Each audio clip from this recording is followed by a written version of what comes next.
नमः शिवाय। भगवत भक्ति बढ़ाने के लिए भगवान की लीलाओं को देखना सुनना बहुत सार्थक साधन है। इसलिए भगवत भक्तों को भगवान के विभिन्न अवतारों की लीलाओं को ध्यानपूर्वक देखना सुनना चाहिए। भगवान विष्णु के कृष्ण अवतार की लीलाओं का संक्षिप्त विवरण श्री विष्णु पुराण में वर्णित है। उसकी 13वीं कड़ी आप देख रहे हैं। श्री पाराशर जी बोले, कुंडिनपुर नगर में राजा भीष्मक के एक पुत्र रुक्मी और एक सुमुखी कन्या थी रुक्मणी। रुक्मणी ने श्री कृष्णचंद्र की अभिलाषा की, परंतु उनसे द्वेष करने के कारण रुक्मी ने उन्हें रुक्मणी नहीं दी।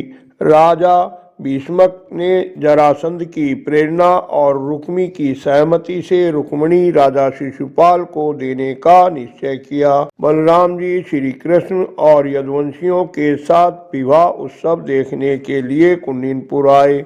विवाह का एक दिन रह जाने पर विपक्षियों का भार बलराम जी पर छोड़कर श्री कृष्ण ने रुक्मणी का हरण कर लिया।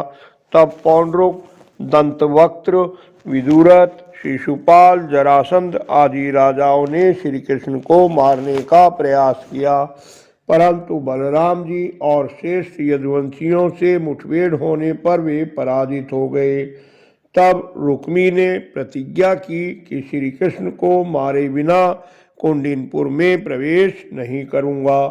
रुक्मी द्वारा पीछा किए जाने पर श्री कृष्ण ने उसे पराजित कर दिया और रुक्मणी जी का वेदोक्त रीति से पाणी ग्रहण किया।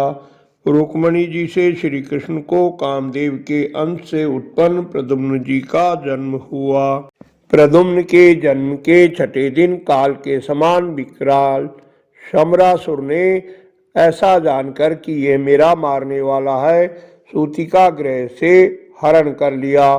शमरासुर ने प्रद्युम्न को समुद्र में फेंक दिया। वहां उन्हें एक मछली ने निगल लिया। मछुआरों ने उस मछली को पकड़ लिया और शमरासुर को भेंट कर दिया।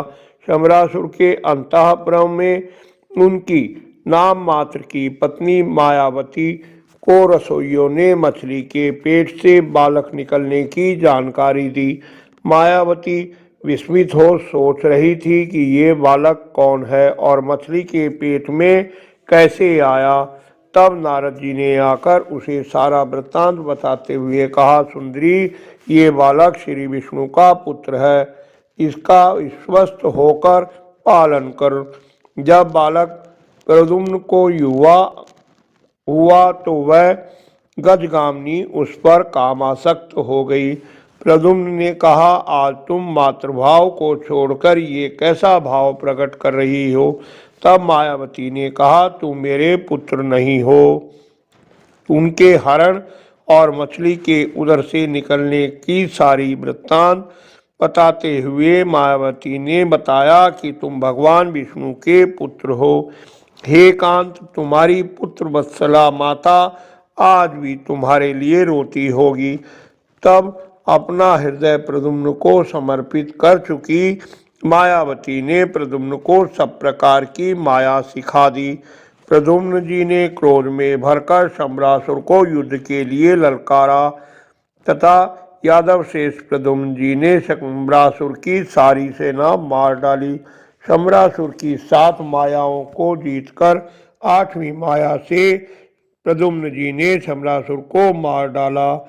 फिर विमान पर सवार होकर आकाश मार्ग से मायावती के साथ अपने पिता के घर आ गए। अंतःपुर में उतरने पर उन्हें देखकर रुक्मणी जी भाव विवल हो गई। तब वह नारद जी ने सबको आनंदित करते हुए रुक्मणी जी से कहा, शुभ्रे, ये तेरा ही पुत्र है।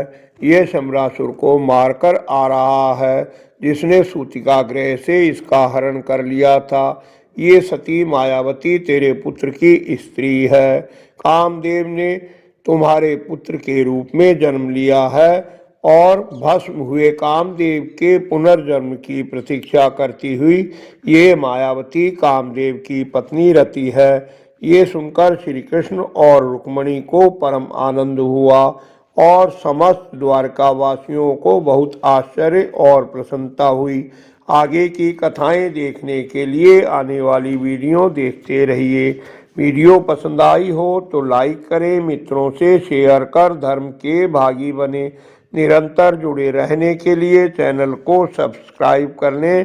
धन्यवाद। आपका कल्याण हो।